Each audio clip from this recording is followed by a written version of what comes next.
to forgive me for how I look. Just thinking,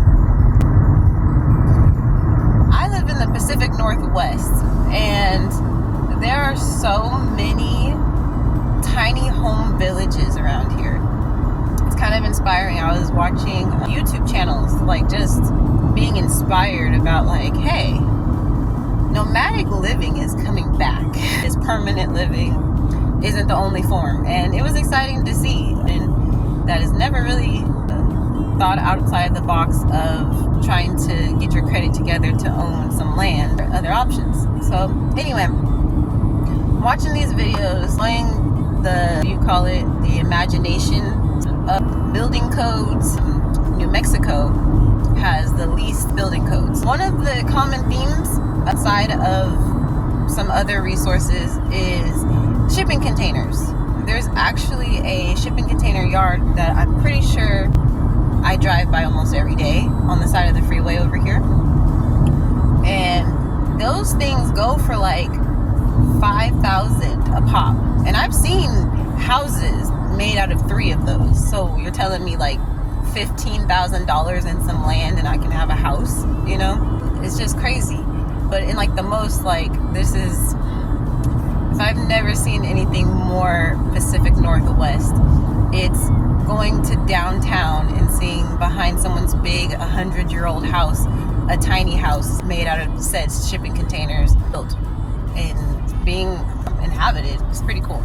But anyway, it just made me think like $5,000 for something that like spent 30 years at sea is like, when we want to make something quality, we do, you know? Like even the paint, they say, oh, don't remove the paint that it comes with because the paint is meant for overseas travel. Like it's the most durable paint that you can have. So even though it might look ugly and rusted, it won't rust beyond what has happened. It won't damage the vessel for it to have some rust on it. What are shipping containers, man? And then it made me think like tiny home shipping containers. I was looking into becoming a CDL driver. I was looking into it, and TBH, if you haven't noticed by my look and or behavior, I am a heavy inhaler of the cannabis plant. To cross country, but not having the option to blow O's the whole time sounds awful.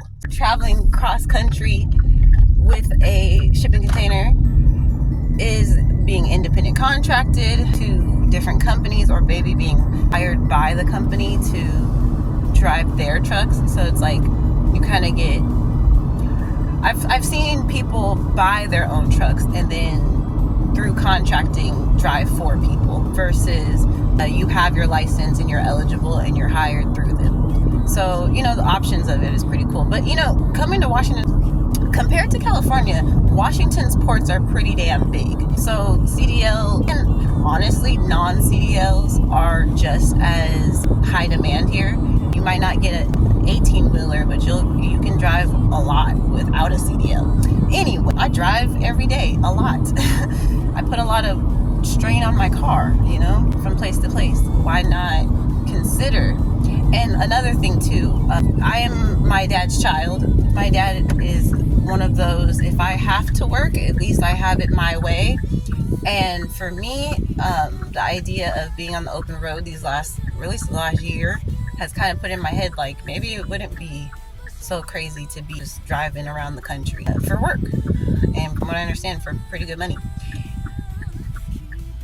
Thinking like this has reminded me of a time that I was in California driving, and mind you, I'm kind of going through it right now, financially speaking. Things are going to be okay. We're bouncing.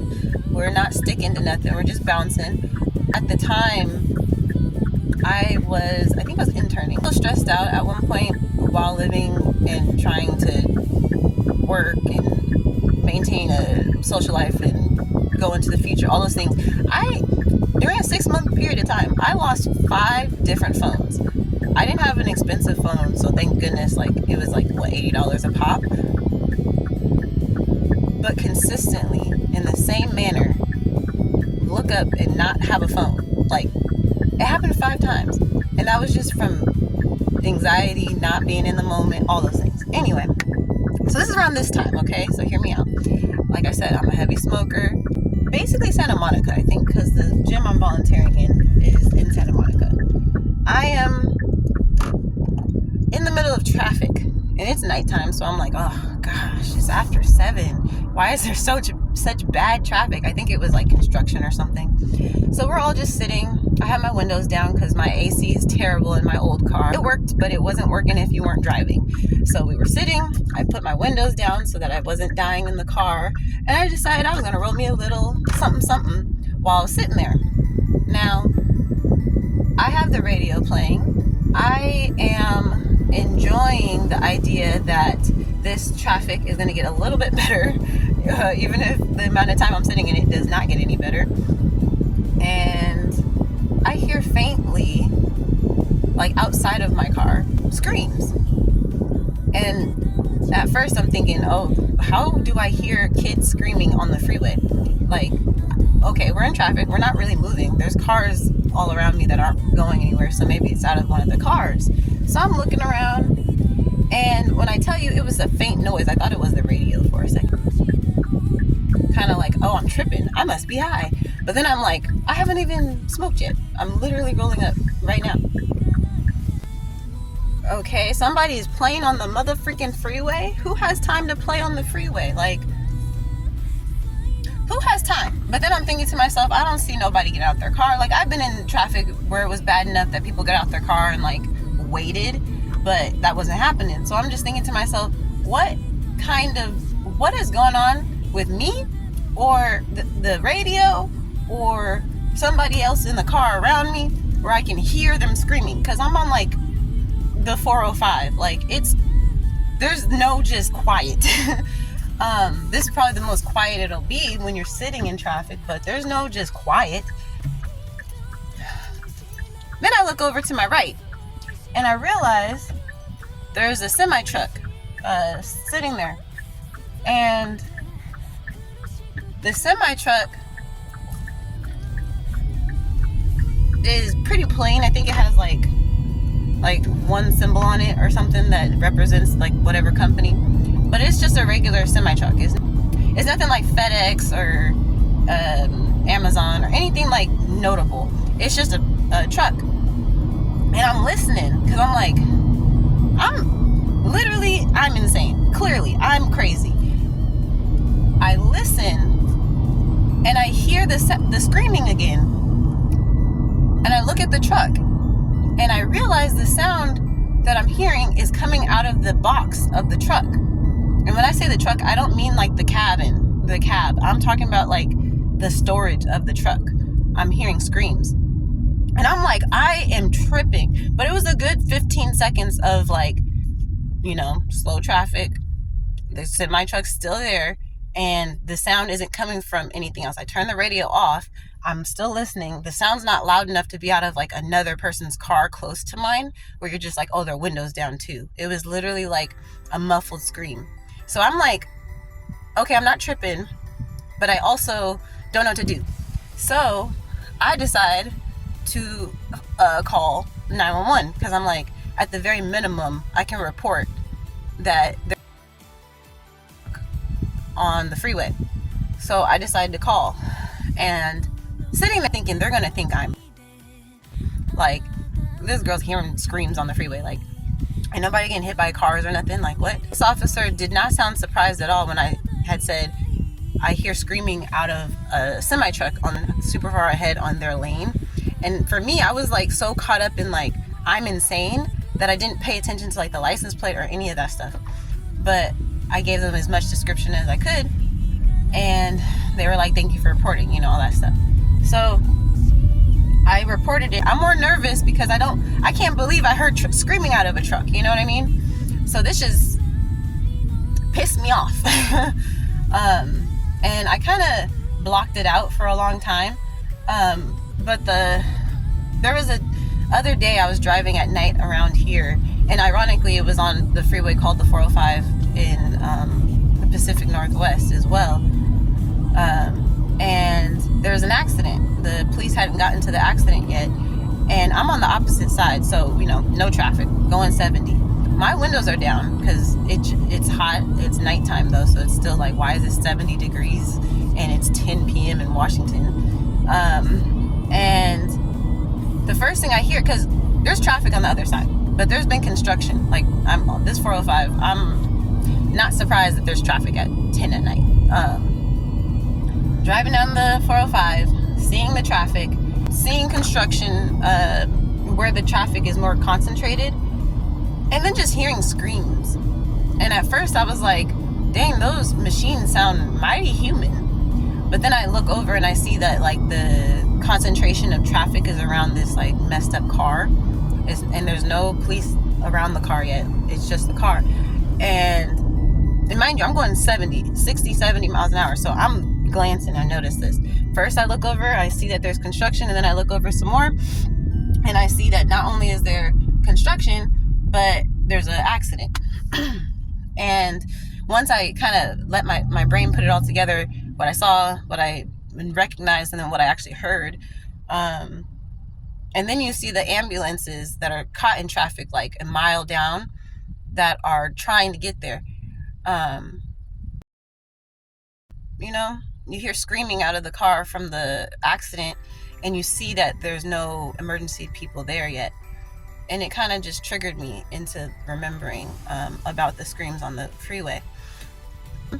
When my grandmother, who had stage 4 cancer, was still alive, I had taken her to the doctor, and we were coming back, again, 10 o'clock at night.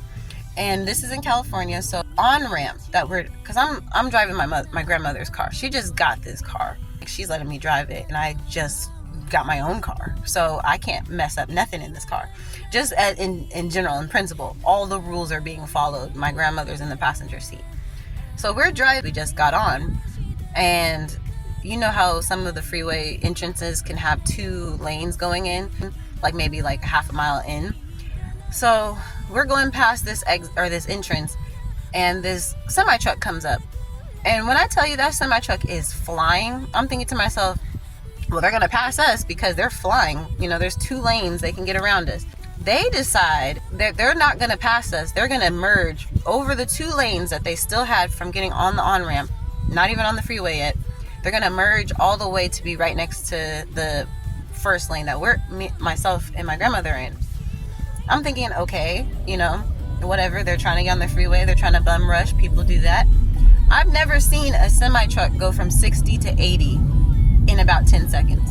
I'm going from 60 to 80 in about 10 seconds in order to get away from this truck so that he can have a safe distance to change lanes. This semi truck decides to get into my lane while I'm right next to them. 1 tire over, 2 tires over. The nose of this semi-truck is next to the nose of my grandmother's car. I'm speeding up so I can get out of the way. They're speeding up as if they're trying to stay next to me, all while merging over. So I'm thinking to myself, let me get over one so that I can get out of their way, trying to just, again, not get hit by this semi-truck. There's a car. As soon as I look, there wasn't a car a second ago, there's a car now. The car is in the way. So there's a car on my left, the semi-truck that is merging into my lane right now on my right. And my grandmother and I are sitting there. We're just trying to figure it out. I decided, you know what? If we're going to crash, which was what it looks like at this point, I am going to crash into the car because I'm not going to get hit by a semi-truck. No. So I, 1, 2, 3, swerve that hoe to the left. As soon as I swerved that hoe to the left, that car moved. So it was almost like a synchronized dance. That car moved as soon as I said, you're getting hit in my head. That car moved. My truck got into my lane and sped off as I slowed down because I'm not going 80 miles an hour in the slow lane. And once everything had, gone back down, we didn't scrape a car next to nothing. We didn't hit the other car. The other car got out of the way. The other car probably didn't even know what was happening.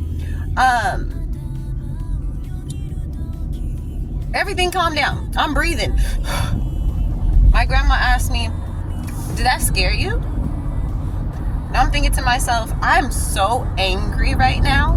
I'm so angry because you tried to kill us. I'm so angry right now. No, I'm not even scared. I'm mad that they tried to kill us. I'm mad that we almost died. My grandma says, well, I was scared. And that's all she said. And then that's when I knew we really almost died, because my grandma don't be scared of nothing. My grandma would swerve in front of that semi truck if she was driving and didn't have stage 4 cancer. So the fact that she herself was like, wait a minute, that was dangerous. It let me know, yes, I am mad, but also wait, that was terrifying. I still want one. Like all of the history that comes with shipping them hoes. And they're only $5,000 once they're not good enough to go over the water. Give me 3.